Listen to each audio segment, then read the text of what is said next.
Il y a des rencontres qui font tout basculer. Bienvenue sur Tipping Point.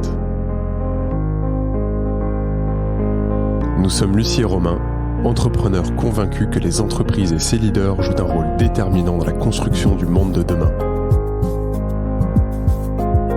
Un monde que nous rêvons plus juste, plus inclusif et plus respectueux. Nous dénichons pour vous des leaders inspirants et engagés. Ils ont à cœur de vous parler de leur tipping point, ces moments où tout a basculé pour eux. Peut-être deviendront-ils l'un de vos tipping points ? Bonne écoute.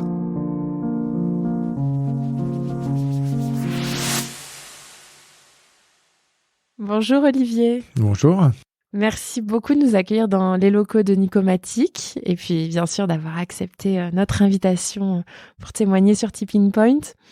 On est donc en Haute-Savoie, à Bon-en-Chablais. C'est bien comme ça qu'on dit. Tout à fait. Bon. Et on a un super paysage. Oui, derrière nous, c'est vraiment chouette. Olivier, tu diriges Nicomatic, une entreprise qui fabrique des connecteurs électroniques depuis 1976. Vous êtes présent dans 12 pays dans le monde et tu me disais, vous distribuez dans encore beaucoup plus que ça, donc partout autour du globe. Une belle success story familiale. Et toi, tu n'es pas un dirigeant comme un autre puisque tu es un leader libérateur. Nicomatic, c'est en effet une entreprise alors libérée ou entreprise, je crois, responsabilisante, comme vous l'appelez, qui a beaucoup avancé sur ce chemin-là. Donc on a plein de questions. Comment vous vous êtes construit, à quel moment vous vous êtes transformé, si vous vous êtes transformé, quelles ont été les différentes étapes, les réussites, les échecs, évidemment aussi. Mais on a particulièrement envie qu'en tant que leader, tu nous partages tes tipping points, ce qui t'a conduit, toi également, à construire cette vision de l'entreprise. Voilà, donc avant tout ça, est-ce que, s'il te plaît, Olivier, tu peux te présenter ? Je m'appelle Olivier Nicolas. Donc, j'ai 48 ans, je suis né dans la région. En fait, ma famille est originaire de la Savoie depuis plusieurs siècles même, parce qu'on a fait une étude de notre arbre généalogique et on a pu remonter jusqu'aux années 1500. Donc, on a une notion locale très forte. Et donc, moi-même, j'ai 4 enfants avec la même épouse. Donc, on vit sur la région annécienne depuis un certain temps, même si j'ai fait déjà mes études à plusieurs endroits, Chambéry, Grenoble, Aix-en-Provence. Et c'est là où j'ai rencontré mon épouse et qu'on est revenu, on va dire, dans cette belle région. Moi-même, j'ai fait des études de chimie à la base et après j'ai passé un an à l'IAE d'Aix-en-Provence où j'ai rencontré justement mon épouse et ce qui a permis en fait de voir en fait différents systèmes de gestion, d'avoir une ouverture, on va dire, sur le business plus intéressant parce qu'on avait déjà dans cette école la possibilité de rencontrer différents groupes de personnes. Donc, il y avait des avocats, il y avait des ingénieurs, etc. Donc, on voyait un petit peu les différentes façons d'appréhender un peu le business. Et donc, en fait, je suis rentré dans l'entreprise familiale, donc créée par mon père en 76. Donc, avec mon frère, on travaillait déjà depuis tout petit, quand on avait les différentes vacances scolaires et puis aussi pour pouvoir aider à la croissance. Donc j'ai fait un peu tous les métiers dans l'entreprise, donc des métiers de commercial, d'ingénieur, de technicien, de balayeur, différents métiers de pour coursier. Le stage de troisième, c'était facile. Le stage de troisième aussi. De voilà. savoir où aller. Donc c'était très bien.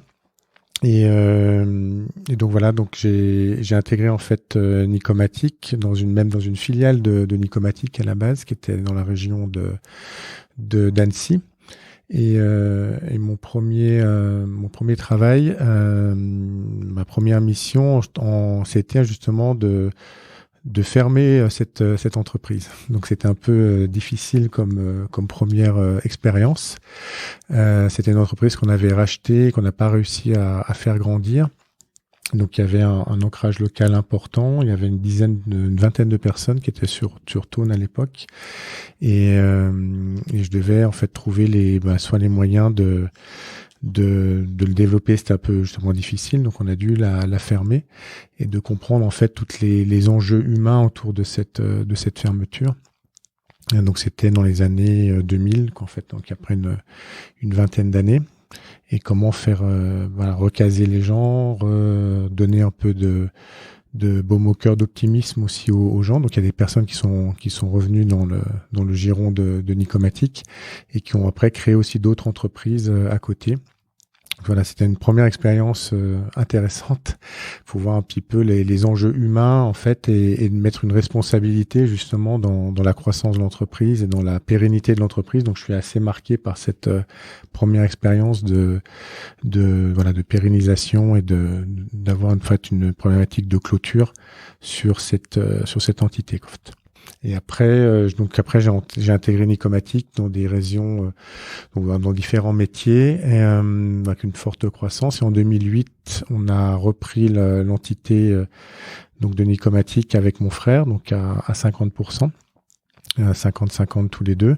On avait certains actionnaires aussi qu'on avait à l'origine pour pouvoir développer Nicomatic.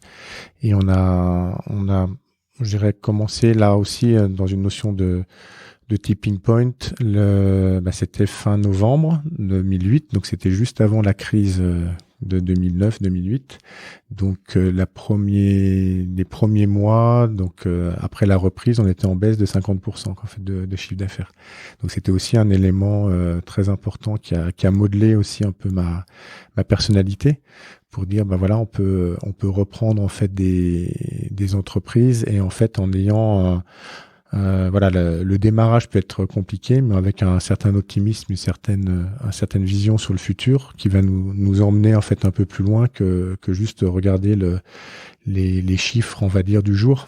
Donc en fait, on avait un bel outil de travail avec des gens qui étaient déjà experts et qui avaient une très bonne connaissance de leur métier.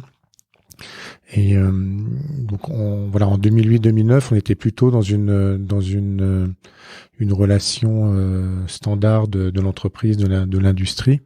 Donc moi quand j'ai commencé à être dirigeant donc justement de cette entreprise, j'étais plutôt dans un mode d'optimisation, donc mise en place de normes qualité, mise en place du lean management, des choses comme ça. Donc on a bien réussi et qu'on a pu, au bout de 2 ans, revenir en fait à un niveau de chiffre d'affaires et d'activité qui était ce qu'on avait prévu au moment de la reprise.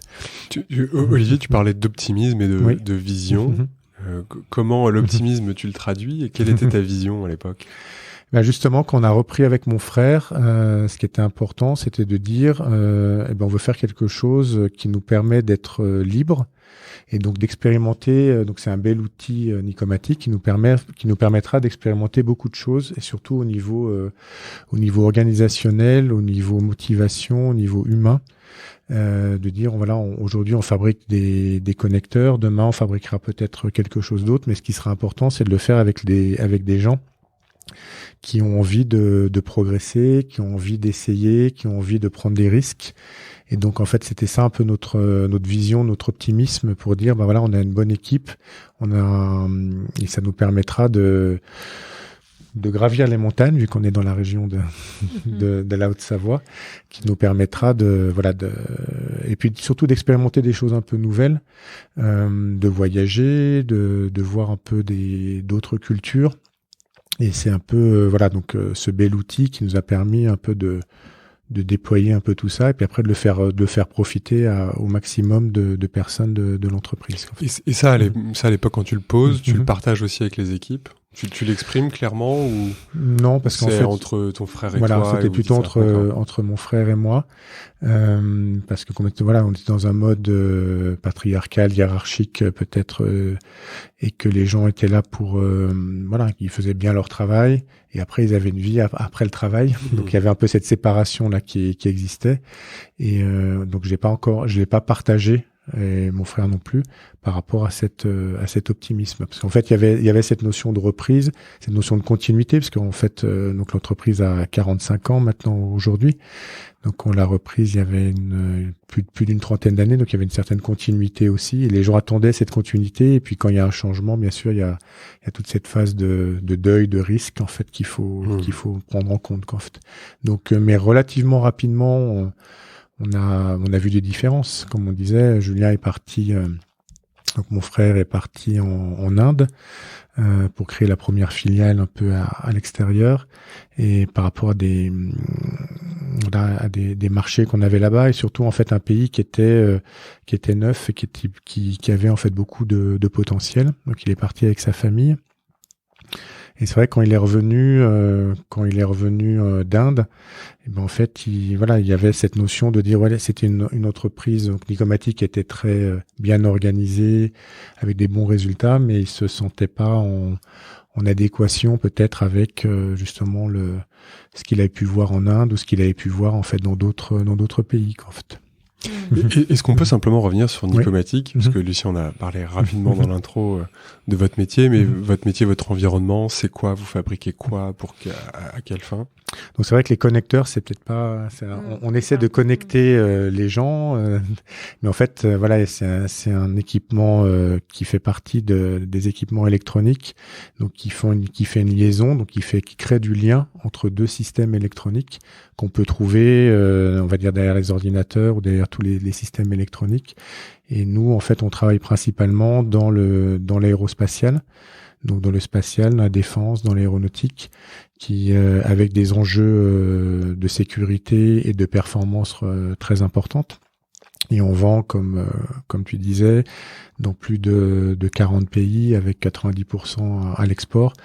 Et on travaille avec les plus grands donneurs d'ordre électroniciens qu'on peut voir dans le monde. Donc en fait, il y a des exigences très fortes, mais avec aussi une part de créativité, une part d'imagination, parce qu'en fait, on pousse toujours les limites du progrès humain. Qu'en fait, on peut dire qu'on participe en fait au progrès humain quand nos connecteurs permettent de récolter en fait les images ou d'entendre le son qu'on peut entendre de Mars en fait. Voilà, ça passe par un de nos connecteurs qui renvoie, on va dire, ces belles images ou ce son sur Terre en fait. Okay. Moi, j'avais une question. Comment est-ce qu'on se prépare à reprendre une entreprise? Est-ce que finalement c'est quelque chose d'évident en plus de passer d'une tête à deux et de travailler avec son frère? Comment est-ce que vous étiez préparé à ça pour que tout se passe du mieux possible? On a essayé. Non, je dirais on était frères déjà depuis le début. Donc on a 3 ans et demi d'écart. Donc moi, je suis l'aîné, et on n'a pas vécu tout le temps ensemble. Moi, je suis parti dès le lycée, j'étais interne, et après j'ai fait des études. On s'est retrouvés à Grenoble pendant 1 ou 2 ans, d'accord. Donc on était séparés entre guillemets relativement vite. Donc on avait chacun un peu nos vies. On n'a pas le même caractère non plus. Donc entre deux frères dans une fratrie, ce qui est bien aussi. Et là, notre père nous a jamais,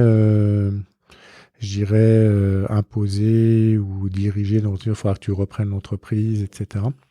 Donc, nous, on était plutôt dans une notion d'entraide, d'aide, d'accord, de dire papa, tu as besoin de connaissances au niveau finance, RH ou technique. Et donc nous, on a une certaine capacité à le faire. Donc on a eu des périodes d'entraide. Après, on pouvait revenir dans nos études, etc. Donc en fait, on était dans cette connaissance de Nicomatic. Il est venu plutôt par rapport à une notion d'entraide entre fratrie et notre père par rapport à ses besoins de développement de l'entreprise. L'entreprise faisait partie de la famille depuis le début, en fait. Donc 76, c'est l'année de naissance de mon frère, en fait. Donc voilà, c'était déjà dès le début. Donc la préparation se faisait plutôt par dire qu'est-ce qui manque, qu'est-ce qui permettrait de faire de nouvelles choses, de faire en fait une meilleure société.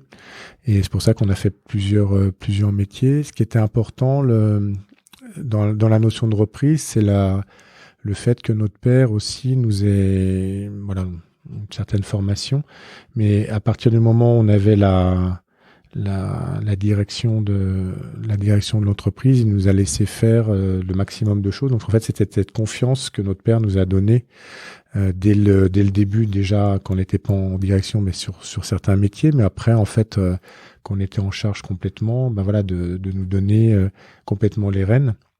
Et que le conseil était plutôt inversé, c'est-à-dire que si nous on avait besoin de conseil, c'était nous qui allons le chercher, mais il n'était pas, il n'intervenait pas en fait dans la gestion. Donc en fait, il vient encore relativement souvent dans l'entreprise. Il a 77 ans maintenant, mais ça lui fait plaisir de voir comment justement ça a évolué. Mais c'est plutôt dans une notion de joie, de voir un petit peu comment ça a évolué, comment les gens se sentent bien en fait chez Nicomatic en fait. Donc voilà, donc je pense que c'était la notion de confiance qui était importante, c'est-à-dire qu'en fait de nous donner en fait confiance au fur et à mesure de l'enjeu, et à partir du moment où on a repris en 2008-2009, malgré la crise, etc., d'avoir confiance dans nos différentes décisions qui étaient difficiles au départ, pour pouvoir continuer la pérennité de Nicomatic. Ah, super. On t'a interrompu, du coup, tu nous disais que ton frère revient d'Inde avec une vision un peu différente. L'historique, voilà, donc de dire, voilà, Nicomatic est une entreprise performante, mais avec des gens qui sont malheureux, on va dire, un terme un peu, en tout cas, qui ont pas une joie d'entreprendre comme on pourrait espérer, en fait.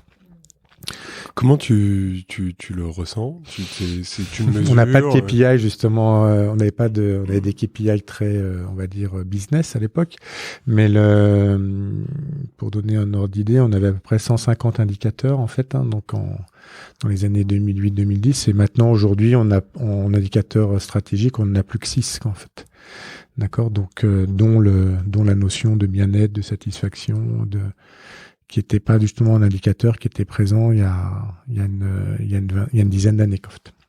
Et donc en fait oui, c'est plutôt sur le contact humain, sur le fait de dire est-ce que les gens se parlent, est-ce que les gens s'expriment, est-ce qu'il y a une énergie, on va dire, d'innovation.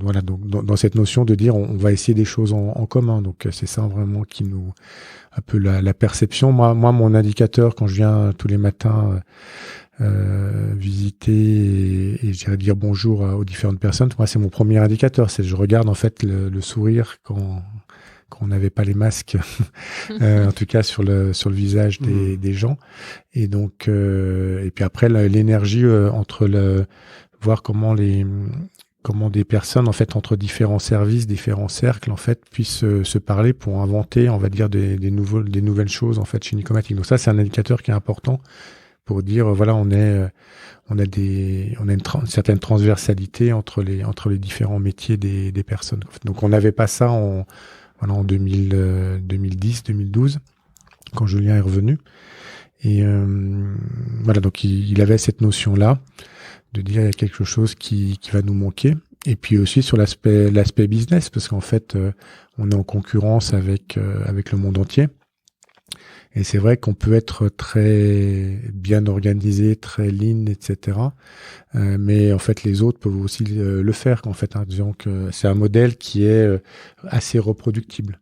Donc en fait nous on voulait plutôt avoir une notion très humaine, avec justement un modèle qui soit sûrement moins reproductible peut-être dans d'autres cultures ou dans d'autres pays, qui va nous permettre en fait et donc de parier, de travailler, de construire grâce en fait à l'intelligence déjà du site de Bon-à-Chablais, et après de pouvoir le développer à l'extérieur, en fait. Donc en fait il y avait un aspect quand même business de dire est-ce que je vais comment je vais pouvoir affronter la concurrence et pouvoir aussi me développer par rapport à ça. Et donc en fait en partant de l'humain, en partant des gens qui font, ça sera beaucoup plus simple et beaucoup plus fort, on va dire, à terme, que juste appliquer des méthodes managériales qu'on peut tous apprendre dans les différentes écoles qu'on a pu faire, et qui sont maintenant développés. Et parfois datés un peu. Qui sont sûrement datés aussi. Donc c'était ça aussi qui nous permet d'être à la pointe de l'innovation à ce niveau-là. Quand Julien te dit ça, comment ça résonne chez toi? Julien, il l'a pas fait justement. Il a attendu que je parte parce qu'en fait, on échange la présidence tous les 3 ans. Et donc en fait, moi, je suis parti aux États-Unis, d'accord, pour développer la filiale américaine. Et donc Julien, il me l'a pas dit tout de suite. Il a commencé par le faire dans un atelier, de dire on a une problématique de productivité, donc on est parti quand même de choses relativement business très concrètes, mais au lieu de dire on va doubler les heures, etc. Méthode relativement classique, on va leur donner un objectif, on va leur laisser faire. Et en fait de dire un objectif de dire dans 3-4 mois on devra atteindre telle productivité, mais sans vraiment leur dire comment, en fait, d'accord, et en leur donnant et en leur laissant l'expérimentation. Donc ça, Julien, il a commencé justement dans une petite partie de l'usine, en profitant aussi que le manager voulait bouger, etc. Donc il y avait une notion d'opportunité, bien sûr, par rapport à ça. Donc c'est vrai que il voulait avoir un peu quand même des résultats, voir un peu comment ça réagissait. Donc il a eu un gros travail de protection, pour être clair, sur cette entité, parce qu'en fait c'était un peu un corps étranger dans la façon de faire. Et ça, c'est pour ça que c'est important que le dirigeant soit, je dirais, en vision et en sponsor de cette activité. Qu'en fait, moi-même, en fait, en étant aux États-Unis, j'avais aussi regardé un peu différentes autres méthodes américaines, je dirais, qui sont basées plutôt sur la tech, plutôt sur donc j'étais un peu aussi dans cette même démarche, mais tout en sachant que la culture était un peu différente aux États-Unis, quoi, en fait. Et donc je revenais relativement souvent avec des échanges, et c'est ça qui nous a permis de voir déjà une première réussite, une première différence, parce que réussite, ça c'est encore un grand mot, mais en tout cas déjà une première différence.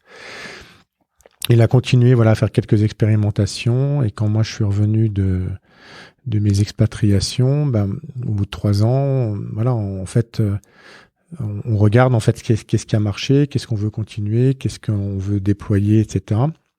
Et c'est vrai que j'avais le choix de dire maintenant c'était une expérimentation, donc on va le laisser à ce niveau-là et pas le déployer. Donc en fait avec mon frère on a choisi de le déployer, de commencer à le rendre vraiment à tous les niveaux de l'entreprise et de donner en fait cette nouvelle raison d'être à Nicomatic autour de la confiance et autour de la capacité de l'être humain à travailler en collaboration sur en fait de l'innovation. Donc ça c'était important parce qu'on on commençait à avoir des relations avec d'autres entités libérées ou qui avaient un peu cette démarche-là. Et donc on sentait un peu le sentiment monter en lisant en fait aussi les différents écrits d'Isaac Gates ou d'autres choses. On n'a jamais voulu copier un modèle, c'est-à-dire qu'on n'a pas pris de consultants, on n'a pas pris de choses comme ça. C'est vraiment un modèle nicomatique. C'est même pas un modèle, c'est une philosophie en fait, et qui nous permet en fait de travailler sur l'autonomie, sur la responsabilité. Et donc donc en 2015, donc on a dit ok, maintenant on va le déployer, et c'est là en fait où toute la force, on va dire, de cette philosophie a commencé à se mettre en place, en fait. Concrètement, vous attaquez par quoi? Quels sont les premiers endroits où vous voyez des différences? En fait, il y a des symboles. Les symboles de place de parking, les symboles de blouse ou de symboles d'habillement, les symboles de pointeuse. Voilà, il y a un peu des symboles quand même qui permet en fait de dire voilà, il faut s'attaquer à quelques symboles à la base, qui permet de dire ok, voilà. Mais en fait, le plus important, je pense que c'est l'aspect humain au niveau des dirigeants. Donc moi-même, en fait, je devais me mettre dans une nouvelle position, un nouveau rôle, donc faire du coaching sur moi-même, en fait, avec un coach, qui permet en fait de se repositionner aussi par rapport à à sa raison d'être aussi, à son rôle dans l'entreprise. Et on l'a fait aussi principalement avec les managers, parce qu'en fait, c'était eux qui ont beaucoup bougé. À l'époque, donc on a commencé en 2012, on était à peu près 120 personnes sur le site de Bon-Chablais avec une quinzaine de managers. Aujourd'hui, on est 220 avec 2 managers en fait. Donc on a évolué, et c'est pas des personnes qui sont parties, c'est des personnes qui ont évolué, qui ont évolué sur d'autres rôles de projet ou d'expertise. Donc voilà, donc on avait cette notion de dire travailler déjà sur soi-même. Quelle est son envie, quel est son rêve, mais pas justement dans une notion j'ai une envie dans le monde du travail, puis après j'ai d'autres envies dans le monde personnel. Donc c'est comment on peut regrouper un peu ces deux, et comment les deux peuvent se compléter, et comment en fait en apportant le fait de dire je peux être responsable d'une association, où je peux avoir à l'extérieur de l'entreprise, je peux avoir des responsabilités, je peux avoir des rêves. Pourquoi je peux pas l'amener aussi dans l'entreprise, et d'avoir en fait cette capacité de leadership ou de collaboration qui existe en fait à l'extérieur, et que je peux ramener en fait à l'intérieur. Donc en fait, c'est pour ça qu'il y a un gros travail qui a été fait au niveau des managers déjà. Et puis après maintenant on le déploie en fait sur toute l'entreprise. Donc depuis déjà 2-3 ans en fait, on travaille sur les moyens de communication, sur comment mieux parler, mieux se comprendre entre différentes personnes, comment se positionner. Et donc le coaching n'est pas réservé aux dirigeants, aux managers. On a aussi des différentes personnes, opérateurs, experts, ingénieurs, en fait, qui ont aussi des périodes de coaching par rapport en fait à leur capacité d'intégrer en fait des nouveaux cercles, et d'intégrer en fait des nouvelles façons de faire. Donc aussi un des points qui était important dans la réorganisation, en tout cas dans le changement, c'était de donner des responsabilités plutôt à des groupes plutôt qu'à des individus. Donc tout ce qui était par exemple rémunération, tout ce qui était évolution, évolution du salaire, tout ce qui était organisation, tout ce qui était congé, etc. Donc au lieu que ce soit un responsable ou les RH ou une personne des RH qui le gère, en fait c'est un groupe qui ont une partie où la partie prenante, et on essaie de prendre le maximum de parties prenantes à l'intérieur de ce groupe pour pouvoir en fait après prendre une décision par rapport à des qui s'appliqueront en fait à un collectif en fait. Donc en fait on a c'était aussi des symboles qui permettent de dire maintenant les entretiens, c'est plus des entretiens individuels annuels, mais c'est des échanges, et c'est des feedbacks avec en fait ton environnement proche, et pas seulement avec tes collègues en fait. Par exemple. Ouais. Tu déplaces le point de gravité, en fait. Voilà. Ouais. C'est intéressant. Sur le coaching, ce sont des coachs externes, ce sont des coachs internes qui accompagnent les différentes personnes. On a eu maintenant on essaie d'avoir des coachs aussi internes, mais qui ont une activité externe. Donc c'est-à-dire qu'en fait, c'est ce qui est drôle, c'est qu'on a eu des coachs externes qui ont travaillé avec différentes personnes de Nicomatic. Donc on essaie d'avoir aussi cette vision, cette diversité, et pas seulement être centré sur nous-mêmes. Mais en fait, ce qui est intéressant, c'est que maintenant on a des gens en fait qui font de l'activité à la fois pour Nicomatic, qui sont en lien avec Nicomatic, parfois même employés Nicomatic, mais qui travaillent aussi avec l'extérieur. C'est-à-dire qu'en fait, ils peuvent coacher d'autres personnes qui sont à l'extérieur de Nicomatic, qui sont en lien, qui peuvent être en lien clients, fournisseurs, partenaires par rapport à ça, mais qui peuvent être aussi juste parce qu'ils sont dans la région. Et donc on a aussi cette notion de dire on est ouvert sur notre écosystème, et ça c'est vraiment quelque chose de très important en fait. Donc on a acquis certaines connaissances, certaines valeurs, et donc on essaye aussi d'en faire profiter à notre écosystème, même si c'est pas directement lié à notre business. Tu parlais de la rémunération. Oui. Ça, c'est un sujet qui interpelle toujours. Comment est-ce que un groupe peut décider de sa rémunération? Est-ce que ça fonctionne? Est-ce que ça ne crée pas trop de frustration? C'est un niveau de maturité, c'est-à-dire qu'en fait, ce qui est intéressant, nous on a travaillé aussi avec la notion de mini-usine, donc la notion qu'on est en entreprise industrielle. Donc c'est vrai que dans la mini-usine, on a essayé d'intégrer différents profils et pas seulement des profils techniciens, mais on peut avoir des profils autres, donc que ce soit au niveau qualité, que ce soit au niveau relation avec l'extérieur, clients, fournisseurs, que ce soit au niveau finance et RH. Donc on a des référents, on va dire, qui ont une sensibilité par rapport à cette animation qu'on peut avoir dans différents cercles, différentes mini-usines. Mais ils sont pas en charge ils sont plutôt dans une notion d'animation et de montrer que c'est possible. D'accord? Donc c'est pas eux ou elles qui font l'entretien, etc. Donc on est plutôt dans une notion de référent, d'aide, d'accord, et qui permettent d'avoir dans l'équipe proche en fait une capacité de discuter de ces thèmes-là. Après, on n'a pas un modèle, justement, on n'a pas en fait cette notion de modèle où tous les différents cercles ont la même façon de faire au niveau rémunération. Donc, suivant la maturité, suivant l'envie, suivant le sens en fait qui est perçu derrière la notion d'augmentation, la notion de rémunération. En fait, chacun a un peu une méthode un peu différente. Donc ça aussi, c'est quelque chose qui est important. On essaye de pas avoir de comprendre, on va dire, l'évolution et de s'adapter, on va dire, à l'évolution du groupe, en fait. D'accord. Donc, par exemple, sur la rémunération, on peut très bien avoir une méthode relativement classique où c'est le manager qui fait son entretien et qui après définit, on va dire, l'augmentation annuelle. Donc ça, on va dire, voilà, ça peut exister encore dans certains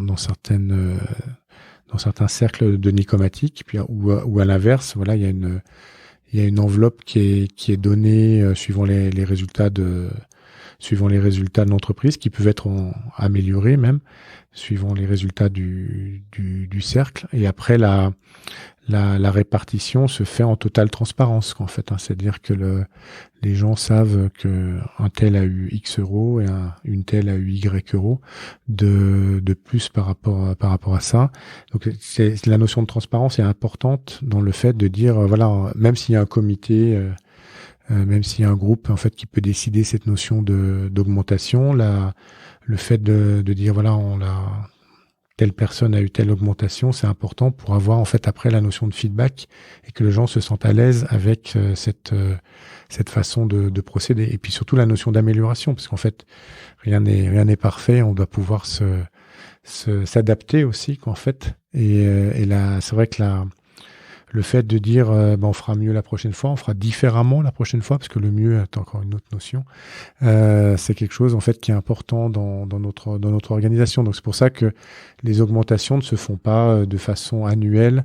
Donc on peut très bien les faire tout au long de l'année, tant qu'il y a un sens en fait par rapport à cette tâche, à cette mission, en fait, par exemple.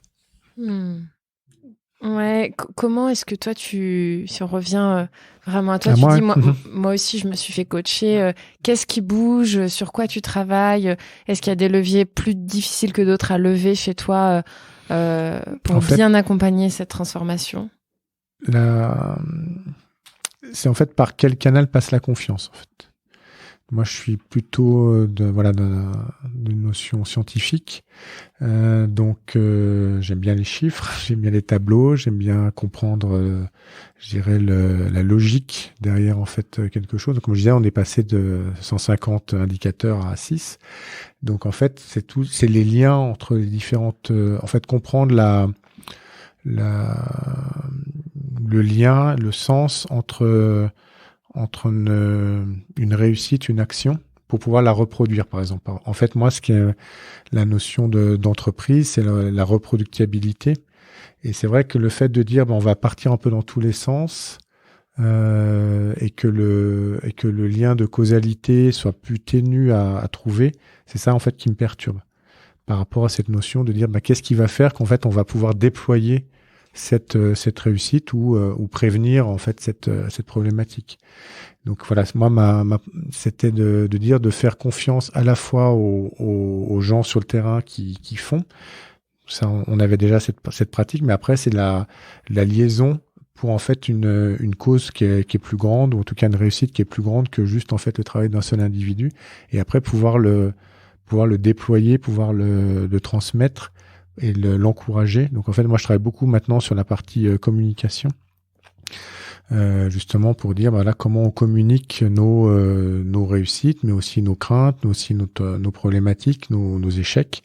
Donc le droit à l'échec est important pour que justement ça encourage à la fois le fait d'essayer, mais aussi que ça encourage le fait d'avoir des nouvelles pratiques, on va dire, chez Nicomatic, qui après peuvent se mettre se cristalliser sur en fait sur quelque chose d'un peu plus long terme. Donc en fait ma difficulté à mon niveau, c'était peut-être la non maîtrise de la causalité des différentes actions qu'il y avait eu. Donc en fait de faire confiance dans le flou processus. Dans le processus, voilà, donc de sortir de tout ça, et après mais après d'encourager on va dire la communication autour de tout ça. Qu'est-ce qui t'a fait passer justement de ce modèle où tu avais un besoin d'analytique vers le modèle de la confiance où tu te dis ok là c'est bon Je pense que il y a l'aspect parent déjà aussi, tu vois, quand j'ai 4 enfants, on voit bien aussi la différence entre ces différents enfants et leur façon d'être, leur façon de s'exprimer, d'être bien. Donc quand on est parent, on veut le bien sûr, le bonheur de ses enfants. Donc il n'y a pas un seul modèle. Et donc en fait, je pense que l'aspect personnel était important, de voir un peu comment ces enfants évoluaient autour des contraintes qu'on leur met, des contraintes scolaires, des contraintes familiales ou des adultes en fait, et de voir un peu comment ils réagissaient. Donc voilà, donc il y a un aspect on va dire privé qui était important. Et puis après du point de vue Nicomatic, ce qui était je pense c'est le fait de pas savoir mais qu'il y avait une réussite au bout, en tout cas qu'il y avait des sourires, qu'il y avait une envie. Voilà, me dire je dois passer à autre chose. Peut-être que c'est pas seulement la notion scientifique qui fait avancer le monde, mais il y a aussi une notion psychologique, une notion émotionnelle qui permet en fait de faire avancer tout ça sans vraiment comprendre l'alpha et l'oméga de cette notion. Donc en fait fallait que je trouve en fait d'autres satisfactions personnelles, tu vois, de dire j'ai une satisfaction plutôt dans l'énergie collective plutôt que dans le résultat final en fait. Donc voilà, c'était un peu dans cette notion là qui était importante. Dans l'organisation, tout à l'heure, tu disais on avait une quinzaine de managers, maintenant on est passé à 2. Oui.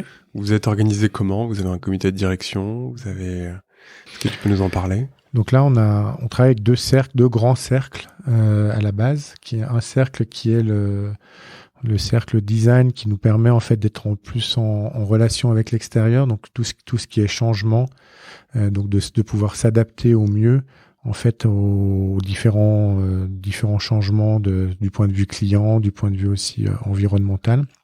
Donc là, qui regroupe à la fois des fonctions marketing, commerciales, mais aussi de fabrication, pour être au plus proche en fait du client et de notre écosystème, parce qu'on travaille aussi beaucoup avec des partenaires, donc qui représentent à peu près on va dire un tiers de l'entreprise, donc qui est plus porté vers l'innovation, la nouveauté, et tout en sachant que après on a un deuxième cercle qui est plutôt orienté récurrence, performance, stabilité, pérennité. Et donc, parce qu'en fait, nos clients, on travaille sur des activités de long terme. On travaille sur des programmes qui ont 30 ans, 40 ans. Donc, en fait, on a on doit en fait à nos clients une certaine stabilité flexibilité dans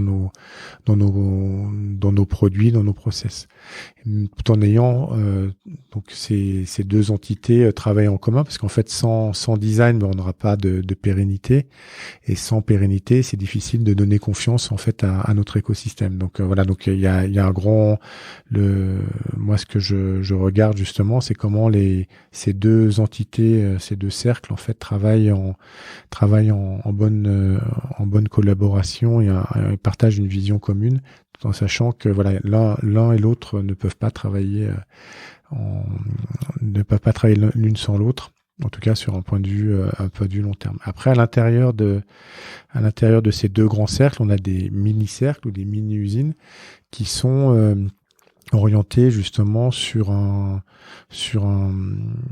mission, sur une raison d'être qui peut être variable suivant en fait des différents projets, surtout dans le cercle design, mais autrement ça peut être sur des métiers, donc des métiers qu'on a intégrés chez nous comme la plasturgie, la découpe, etc.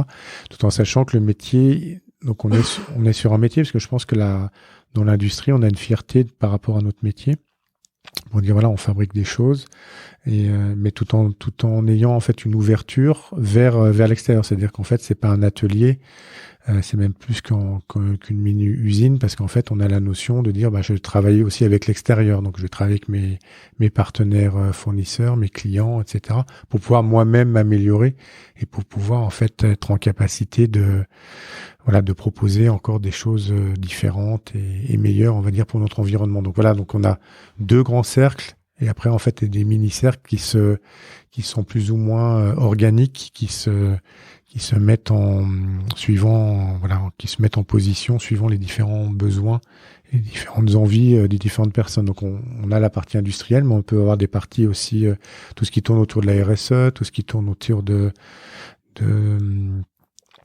différents projets d'innovation technologique, tout ce qui est aussi ouverture vers l'entreprise étendue, toutes ces notions-là. Et en moyenne, il y a combien de personnes dans ces mini-cercles ? Donc à peu près une dizaine de personnes. D'accord, pour que justement les gens se connaissent bien, mais après c'est pas toujours les mêmes. Comme on disait, il peut avoir ça peut avoir une personne qui vient, qui après qui repasse dans un autre mini-cercle. Donc en général, on a à peu près une dizaine de personnes qui permet en fait d'avoir le meilleur on va dire ratio, mais après ça se fait un peu automatiquement, hein, donc il n'y a pas une limite obligatoire, t'as pas le droit de dépasser 11 ou il faut être plus que 5. En fait, déjà il faut être plus que 2, ça c'est sûr, pour faire de la collaboration, ça c'est bien. Mais après voilà, il y a une organisation qui se met en place, mais en moyenne on a à peu près une dizaine de personnes qui permet, mais qui n'ont pas exactement les mêmes métiers, qui n'ont pas les mêmes aspirations dans la notion donc la diversité est importante par rapport à ces mini-cercles qui permet en fait la meilleure innovation et la meilleure adaptation, la meilleure agilité qu'on a par rapport à notre environnement. Donc on est en train de mettre en place cette gouvernance autour de ça. Et après on peut être leader ce qui est intéressant, c'est qu'on peut être leader dans un cercle et je dirais partenaire dans un autre en fait. Donc il n'y a pas une notion le leadership vient chez nous dans celui ou celle qui porte je dirais la vision, en tout cas qui ressent le plus le besoin, qui ressent le plus le fait qu'il y a une possibilité de changer, d'améliorer, etc. Donc on peut très bien avoir un leadership sur une activité, sur un besoin, et après la même personne peut être plutôt en expertise sur un autre facteur en fait. Donc c'est ça en fait aussi cette notion qui est importante entre le leadership et l'expertise en fait.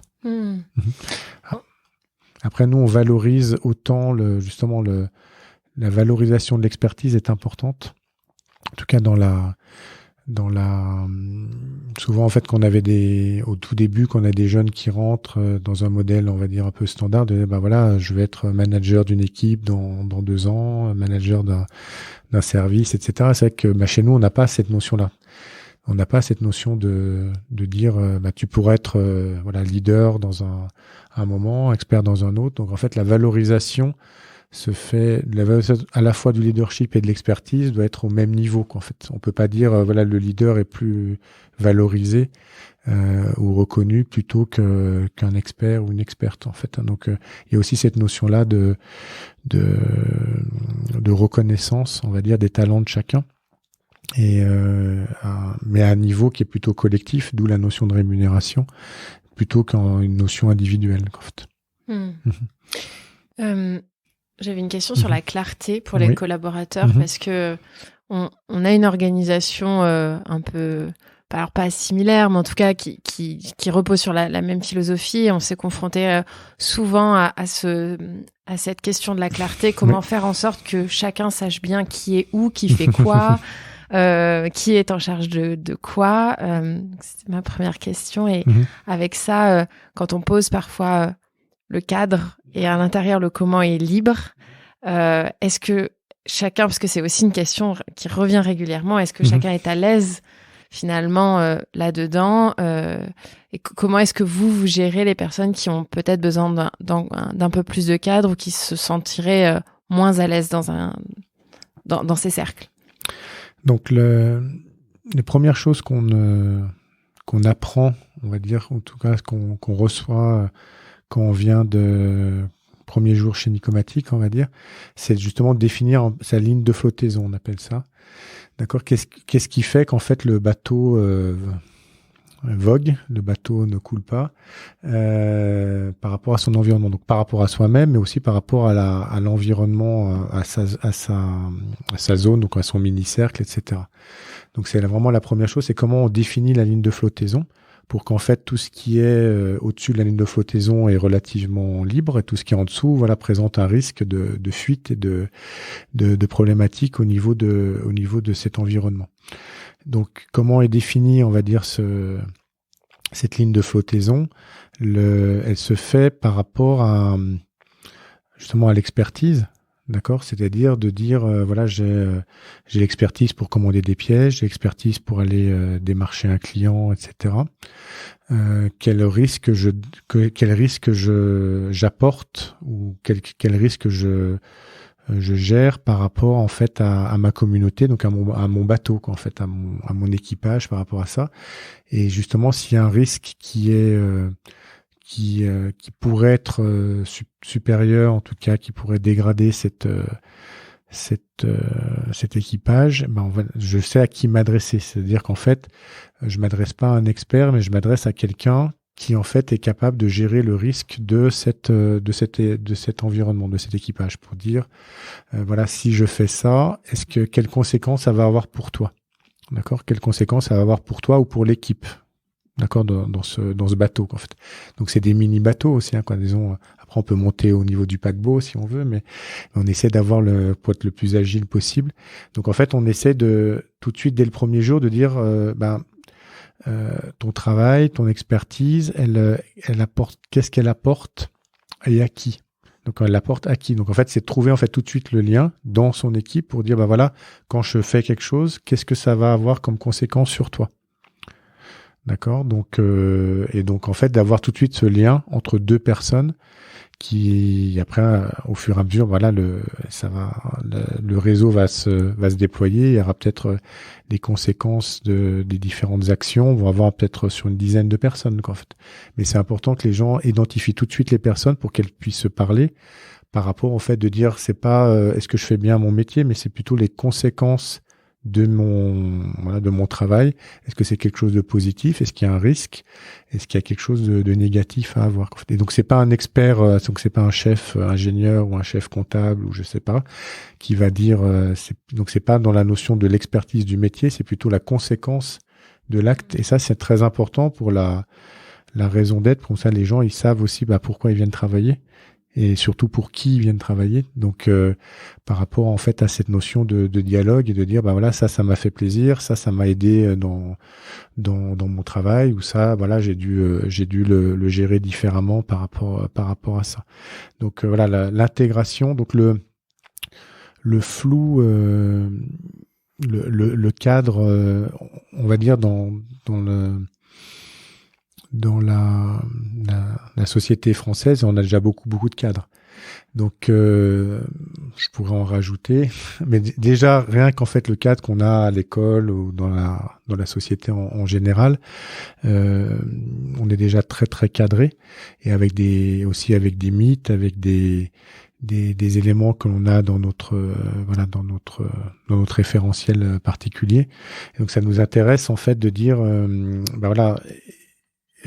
fais ton propre cadre, d'accord, avec une notion de ligne de flottaison. Donc la ligne de flottaison, on a tout le ciel au-dessus, hein. Donc le ciel est grand en fait, hein, par rapport à ça, et la mer peut être profonde aussi, mais en tout cas on est plutôt dans cette notion de dire tu as le sky is the limit, comme on dit en anglais parfois, dans cette notion-là. Donc ça déstabilise au début. Donc c'est vrai que les premières semaines, moi je vois tous les nouveaux embauchés, les nouvelles personnes Nicomatic, je les vois pas justement la première semaine, parce que je sais que c'est très très perturbant la première semaine chez Nicomatic. D'accord, donc moi j'aime bien les voir. En fait, j'ai des sessions tous les 2-3 mois. Donc il y a entre 5 et 10 personnes qui sont qui sont arrivées déjà depuis quelques semaines en fait. Et ça, pour que justement ils aient intégré une partie, ils aient une notion de sens, et pas tout de suite questionner le sens dès le premier jour ou des choses comme ça, parce qu'en fait je veux qu'ils le sentent, qu'ils le vivent, d'accord, et pas que ce soit juste un discours du PDG le premier jour. Ça plutôt au bout de 2-3 mois, c'est quoi, quelle est ta perception, quel est ton sentiment, comment tu le vis. Et après, après, je peux leur donner quelques tips, en fait, entre guillemets, justement, d'aller voir différentes personnes, mais je leur mets pas justement une théorie qu'on peut avoir en fait sur l'entreprise responsabilisante. Donc, moi, j'aime bien quand les gens vivent en fait des expériences qui sont plus ou moins bonnes parfois, mais au moins après ça marque, et peut avoir des tipping points sur justement des différentes expériences que les gens peuvent percevoir, et surtout comment on peut les aider après pour avoir une meilleure expérience après derrière en fait. Et ça se passe de mieux en mieux qu'en fait, parce que justement l'écosystème autour de ces nouveaux arrivés, on l'habitude d'avoir cette notion d'entraide, et cette notion de donner les conséquences ou les risques, on va dire, mais pas les limites des différentes actions des personnes. Dans votre démarche là, sur le chemin de la libération, qui est jamais un état absolu, un vrai chemin, quels sont les freins ou les embuscades ou les échecs que vous avez pu avoir depuis 2015? Même avant, si on peut commencer. Je dirais les freins, c'est justement beaucoup de croyances, d'accord. Donc les croyances sont ancrées depuis l'enfance, ou depuis donc certains mythes, etc. Et la problématique de se sentir en décalage avec l'environnement qu'on pouvait avoir avec l'extérieur, ou même avec l'environnement. Donc en fait, c'est d'assumer en fait cette différence. Donc quand je dis de l'assumer, de dire on peut être pris pour un illuminé, ou je parle pas que de moi-même en fait, je parle bien sûr des employés, des collaborateurs de Nicomatic, ou que les gens n'y croient pas. Il y a cette notion de relation sociale en fait, qui est importante, et comment les gens se positionnent par rapport en fait à la relation aux autres en fait. Donc quand est-ce que les masques tombent entre guillemets, de se sentir vrai, de se sentir authentique. Donc c'est cette difficulté là qui peut arriver, c'est-à-dire que ça crée un stress, ça crée, parce qu'en fait on se sent pas en accord avec soi-même. Donc j'espère que chez Nicomatic, les gens en fait peuvent se sentir le plus en accord avec eux-mêmes possible. Mais en fait, la difficulté, c'est ça, en fait, c'est quand les gens peuvent se raconter des histoires, en tout cas se créer des masques, et de le garder le plus longtemps possible. Et donc, à un moment, ça crée une tension, et ça crée, la transparence va arriver à un moment. Donc, il y a cette partie d'authenticité, de transparence. Quand est-ce qu'on l'aborde, en fait. Et moi, je suis content quand il y a des nouveaux employés, ou des gens, qui pas plus tard que la semaine dernière, j'ai vu où des gens disaient, ben voilà, c'est la première fois où en entretien d'embauche, j'ose dire ça. Donc c'était même avant qu'ils soient employés, mais juste en fait le fait de dire, voilà, ils ont senti la confiance, la bienveillance, en fait, ben, ils osaient en fait dire en fait des choses qu'ils auraient jamais dit en entretien d'embauche, parce que c'est très, on va dire, cadré. Tout le monde est beau, tout le monde est gentil, et donc en fait, c'était de dire, bah non, moi j'ai d'autres besoins, j'ai envie de voyager, donc dans 6 mois, bah j'espère que tout le monde pourra faire le tour du monde dans 6 mois, et voilà, donc et oser le dire, et quand même continuer à être dans la démarche d'intégrer Nicomatic pour 6 mois, et puis après quand la personne aura réalisé une partie de ses rêves, ben pourra revenir aussi chez Nicomatic. Donc il y a cette notion d'être en accord avec soi-même. Donc les échecs en fait sont là, c'est-à-dire que oser en fait faire un feedback et oser dire que et donc ça c'est pas les RH ou les dirigeants, c'est-à-dire que les gens qui entourent, on va dire, les différentes personnes, de savoir dire les choses, comme on dit, et de savoir s'exprimer, de faire des feedbacks positifs et bien sûr d'amélioration. Donc tout ce travail-là est important pour que les gens se sentent en harmonie avec eux-mêmes. Donc en fait, les échecs sont plutôt autour de dire quand est-ce qu'on tombe les masques, quand est-ce qu'on parle vrai par rapport à la vie en communauté, par rapport à ça. Donc il y a des gens qui ont envie de rester dans un modèle on va dire courant, en tout cas qui sont imposés peut-être par la société.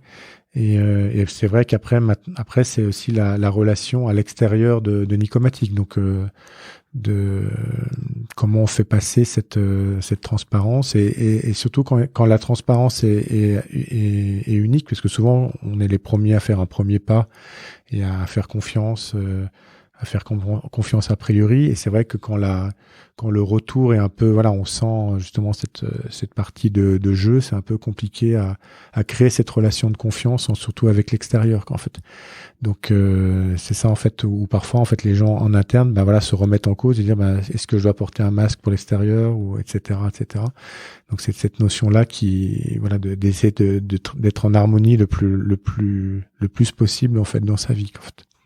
Ouais, et tu le disais très bien tout à l'heure, on est la même personne à l'extérieur, à l'intérieur. On devrait en tout cas. Ouais, de réconcilier ça fait que on a aussi plus de sens individuellement. Exactement. Et je crois que ce qui est très vrai, c'est que ça commence avant le contrat de travail. Voilà. Ça commence vraiment au moment, en tout cas nous, on l'a vu comme ça aussi à Link Value. C'est au moment de l'embauche, au moment même du premier contact avec l'entreprise. C'est ça. Et ensuite de convaincre. Nous, on a eu des personnes qui disent mais ça c'est votre discours en fait, c'est pour nous attirer, mais j'y crois pas. Enfin, c'est comment ça peut être vraiment dans les faits. Et le feedback à 3 mois, 6 mois après l'embauche, je dis ah oui, en fait, il n'y a pas de décalage entre ce qu'on m'a raconté en entretien et ce que j'ai vu, ce que je vis.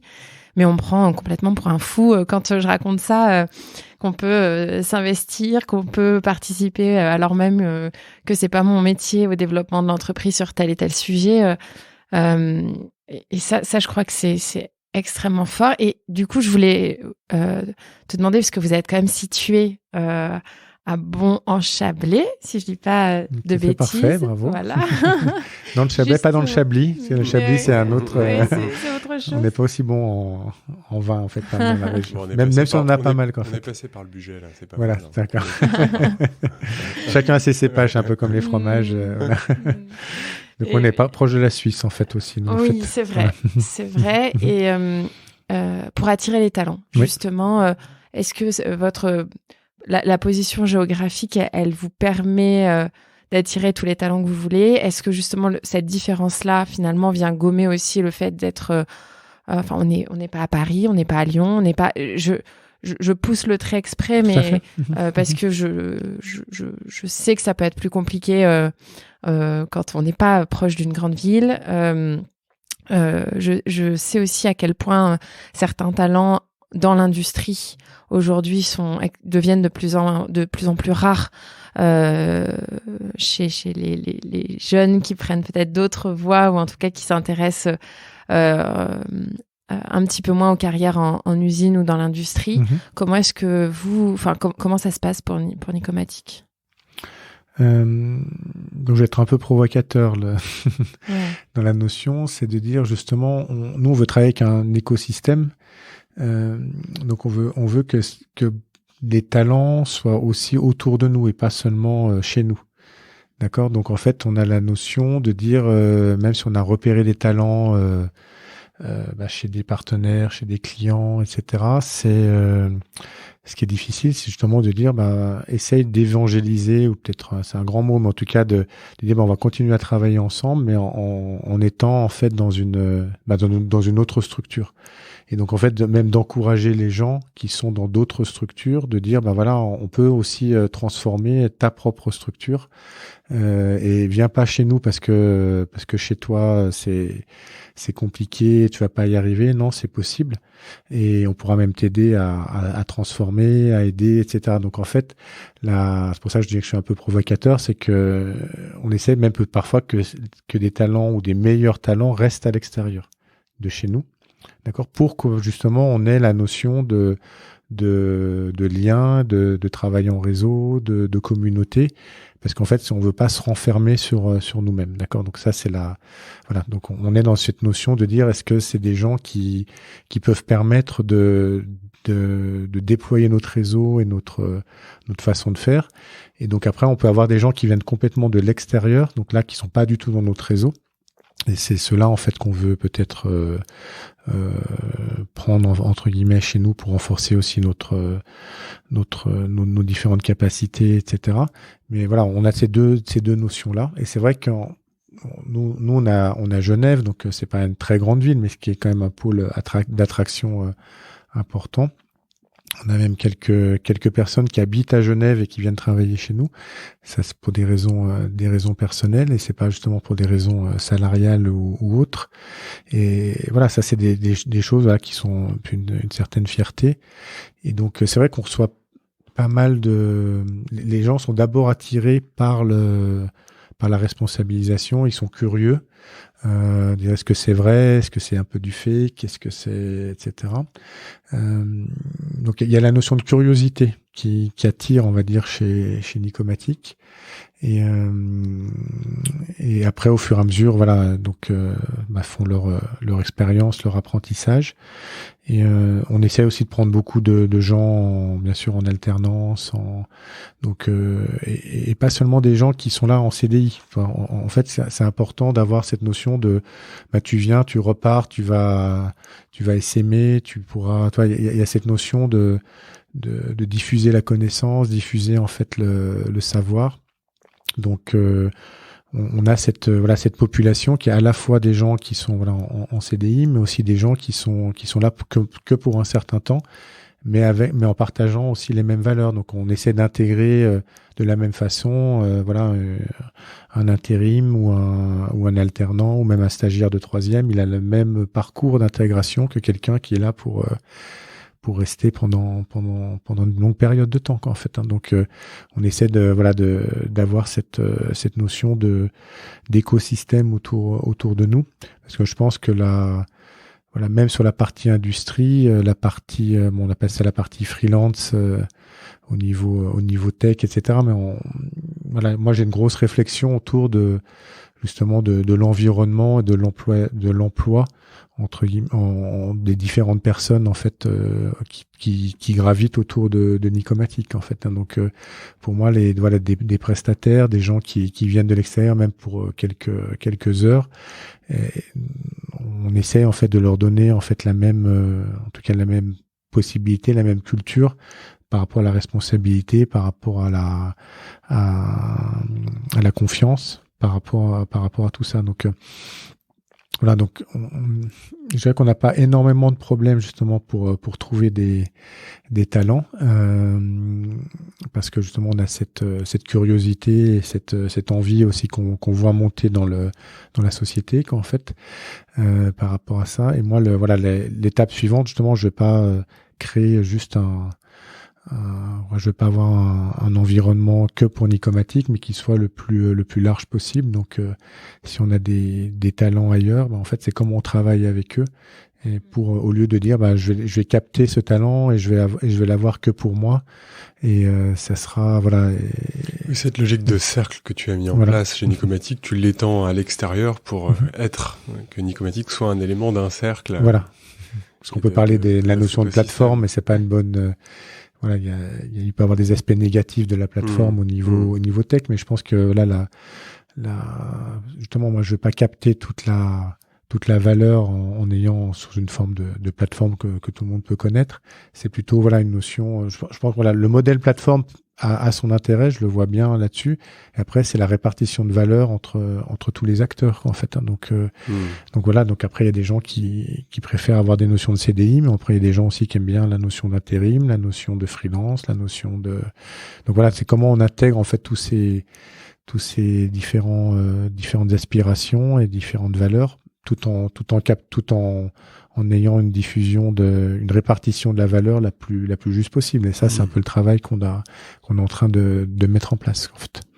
Ouais, c'est super intéressant. Et surtout, même au sein de vos cercles stratégiques, je crois que vous avez aussi des personnes qui n'ont pas de contrat de travail à proprement en CDI, et qui pour autant sont complètement intégrés dans la définition de la stratégie de l'entreprise, dans la vision. Enfin, pour moi, c'est un élément qui est assez novateur et à la fois très puissant pour le futur. Tout à fait. Donc, on a un comité stratégique. La stratégie, on a plusieurs niveaux de strates au niveau stratégie. Donc, on a la stratégie au niveau même des mini-cercles, ils ont leur propre stratégie. Et on essaie, en fait, justement, au niveau de la direction, d'avoir en fait que toutes ces stratégies se combinent au mieux possible pour avoir un but commun, une vision commune.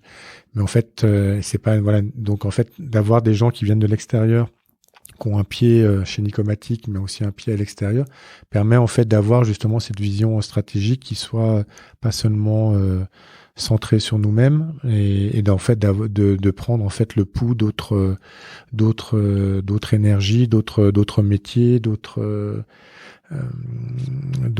marchés. Donc ça, c'est quelque chose de très important. Et ils ont une voix du même niveau entre guillemets, donc que d'autres membres en fait de ces comités stratégiques en fait.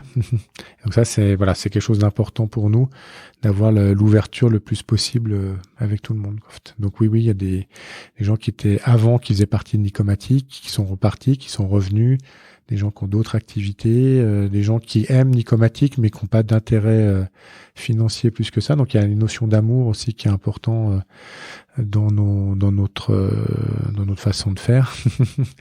Il permet c'est le mot préféré de Romain, c'est pour ça son sourire. Donc j'aime bien parler d'amour en entreprise, parce que c'est un peu tabou parfois. Ouais, mais je pense qu'il faut se réautoriser. Je le dis souvent, souvent en fin de mes discours, je dis je vous aime à mes équipes, quoi, en fait. Mais voilà, c'est dans une notion de l'amour est multifacteur, en fait. 16 mars 2020, midi, on est tous retournés à la maison.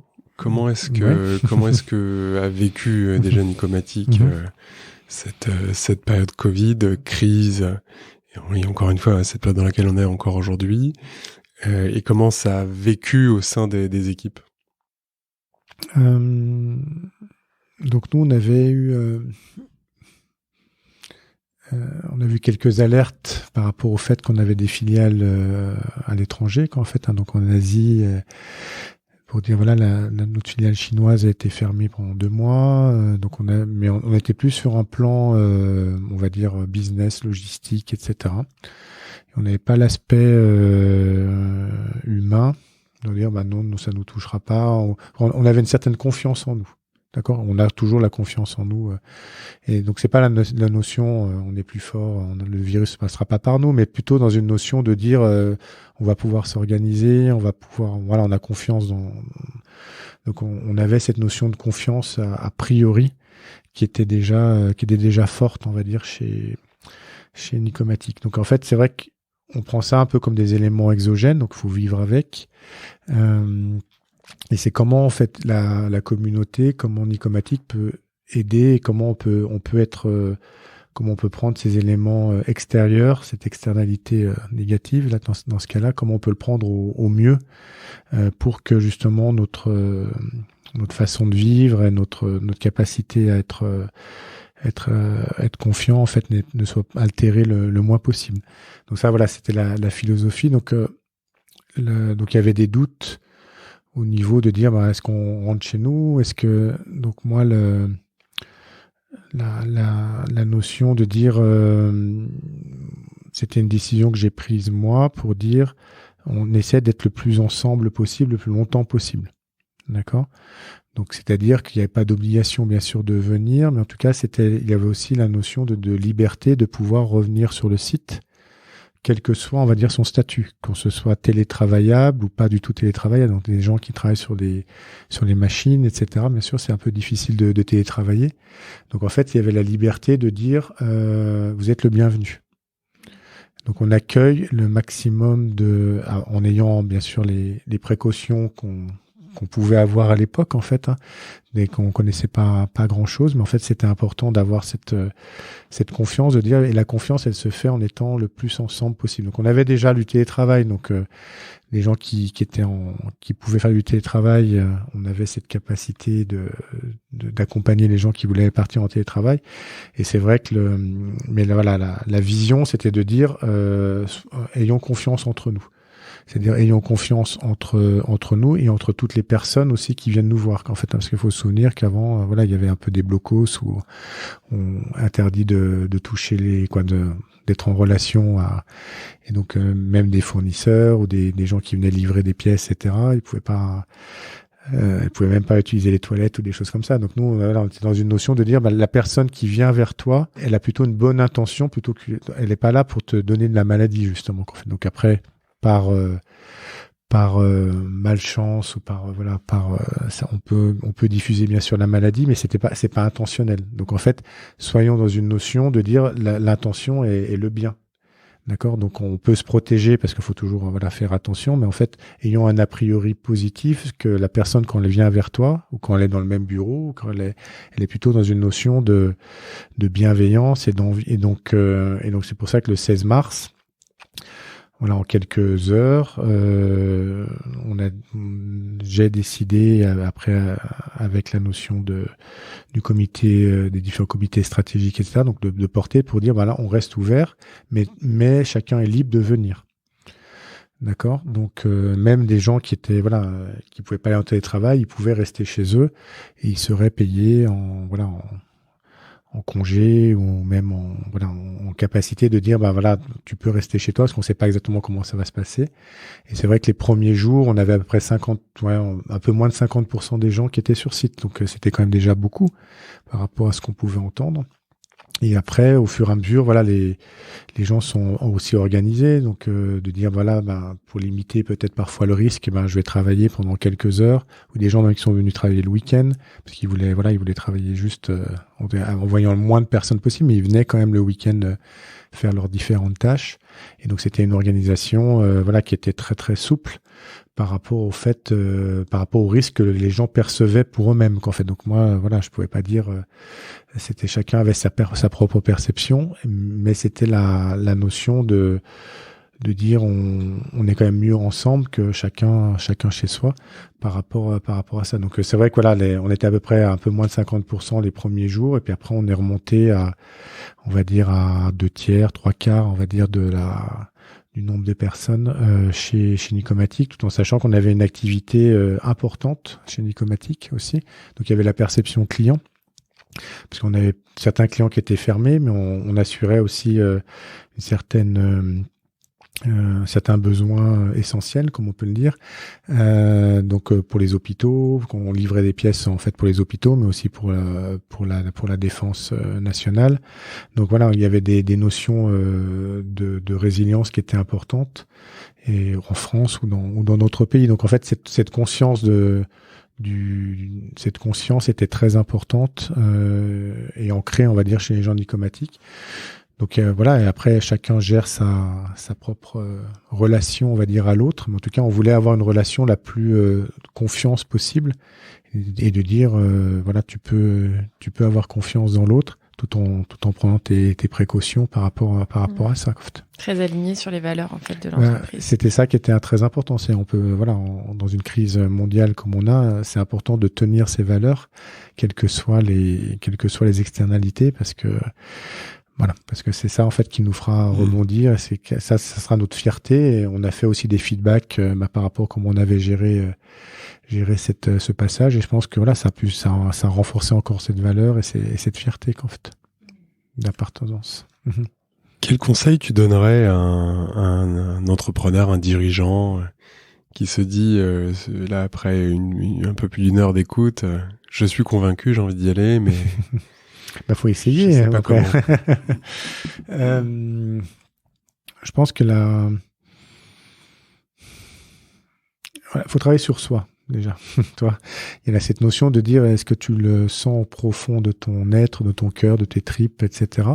Ça, c'est quelque chose de très important. Faut pas que ce soit une mode ou une fashion ou j'en ai entendu parler, ou ça a l'air super bien. Olivier, il a bien parlé. Voilà. Non, disons, il y a cette notion de différence et de le sentir déjà au plus profond de son être. Et après de le faire d'essayer tout de suite de le faire avec quelques personnes donc parce qu'on n'est pas tout seul dans cette aventure et dans cette perception, donc essayer de trouver déjà des gens qui partagent un petit peu les mêmes problématiques ou les mêmes changements, les mêmes volontés, les mêmes croyances, parce que ça peut être aussi une croyance en fait, ce qu'on est en train de dire, et qui permet en fait de pas se sentir seul par rapport à ça. Après c'est vrai que par rapport à l'environnement de l'entreprise, l'environnement de l'entreprise, les anticorps sont forts dans l'entreprise par rapport à ces changements, cette confiance. Donc c'est vrai qu'il faut avoir le soutien, on va dire, de personnes de pouvoir, comme on peut le dire, en tout cas, qui est une notion de dire j'ai une certaine liberté supplémentaire, en tout cas par rapport à mon cadre ou par rapport à ma ligne de flottaison, qui me permettra en fait d'être soutenu. Donc que ce soit des actionnaires, que ce soit la direction générale ou des choses comme ça. En tout cas, c'est important en fait d'avoir quand même un certain sponsoring d'une autorité qui est reconnue en fait, donc dans cette notion, parce qu'en fait il y aura toujours les esprits on va dire malveillants qui iront voir cette autorité pour dire regarde ça marche pas ou etc. Donc en fait cette notion de changement doivent être soutenus aussi par rapport à une autorité qui peut être morale ou qui peut être effective, qui est importante en fait par rapport à ça. Et après, je pense que la notion de trouver, comme j'expliquais un peu au début, de trouver quels sont ces propres facteurs qui permettent de faire avancer, qui nous rendent en joie par rapport à ça, et justement d'avoir cette notion de dire qu'est-ce qui est vraiment important pour moi, cette notion entre l'importance, l'urgence. On vit dans un monde un peu, même si on a ralenti, je pense que ça fait du bien aussi à différentes personnes pendant cette période. Donc on a ralenti cette notion d'urgence, mais l'importance revient vite en fait. Donc bien définir ce qui est important pour soi, ce qui est important pour son entourage, qui peut être très différent de l'urgence en fait. Donc savoir s'entourer, savoir avoir une capacité de protection, une capacité de définir son importance, capacité de se donner du courage dans le sens je vais le faire et si je vais le faire et ça va réussir. Et de pas abandonner dès le premier anticorps, le premier échec, parce que il y en a. Nous, ça fait 10 ans qu'on est dans cette démarche-là. On a encore plein de choses à faire, on a plein de choses encore à apprendre. Et je souhaite, et je suis très content de partager avec vous cette connaissance et cette capacité à trouver peut-être des chemins qui feront le bien de chacun d'entre nous, en fait. Super. On a une question qu'on aime bien. C'est quoi ta définition du leader Olivier? Donc, il y a quelqu'un qui n'est pas tout seul. Pour moi, la définition d'un leader, c'est quelqu'un qui sait trouver d'autres leaders. D'accord? C'est-à-dire qu'en fait, il a une notion de dire, voilà, j'ai un certain leadership sur une activité, sur une cause, etc. Et je vais pas juste entraîner des gens avec moi, etc., mais se trouver des leaders qui vont décupler, on va dire, cette énergie, en fait. Donc, c'est dans cette notion de passer le relais et de décupler, on va dire, cette énergie en étant à plusieurs, en fait. Super. Merci beaucoup, Olivier. Merci à vous. Moi, j'ai noté un truc là sur mon papier, c'est patience et longueur de temps. C'est la fameuse fable, c'est le lion et le roi, je crois. Hein. Patience et longueur de temps font plus que force ni courage. Merci beaucoup parce que on a eu l'occasion de rencontrer pas mal de leaders libérateurs et ce qui vous caractérise, c'est que c'est tripal. Mm-hmm. C'est aussi une notion qui est hyper importante. Vous avez aussi un optimisme en vous et une persévérance, une ténacité, une pugnacité, mais et qui est toujours où le point de départ, c'est la confiance et l'homme. Et moi, ça me fait toujours beaucoup de plaisir quand j'entends le mot amour. Qu'on arrive à s'autoriser l'amour de ses clients, l'amour de ses collaborateurs, l'amour de ses compétiteurs aussi parfois, de son écosystème. Et je crois que c'est vraiment ce qui transparaît. C'est ce qu'on s'est dit avec Lucie quand on est arrivé dans l'entreprise. C'est effectivement très ouvert, avec beaucoup de management visuel, etc. Puis on voit des gens sourire et on ressent ça énormément. Et puis j'espère que ton témoignage permettra à ceux qui se sentent l'envie d'entreprendre ce chemin-là, de se lancer. Et il faut pas se dire qu'on est des bobos ou des hippies. Voilà, ce sont des choses qui sont très concrètes. On peut être très analytique, comme tu le disais, avec une vraie démarche scientifique, mais être aussi une personne de cœur. Et pour ton témoignage, Olivier, merci beaucoup, bravo. Et puis, j'espère qu'on aura l'occasion de continuer nos relations entre Nicomatic et Tipping Point. Merci Olivier. Avec plaisir, merci avec beaucoup d'amour. Merci. C'est fini pour aujourd'hui. Nous espérons que cet épisode vous a inspiré. Retrouvez toutes les infos et les épisodes sur notre site tippingpoint.fr, tipping-point.fr. Si vous avez aimé, n'hésitez pas à partager l'épisode le plus largement autour de vous et à mettre 5 belles étoiles pour nous aider à nous faire connaître. À bientôt.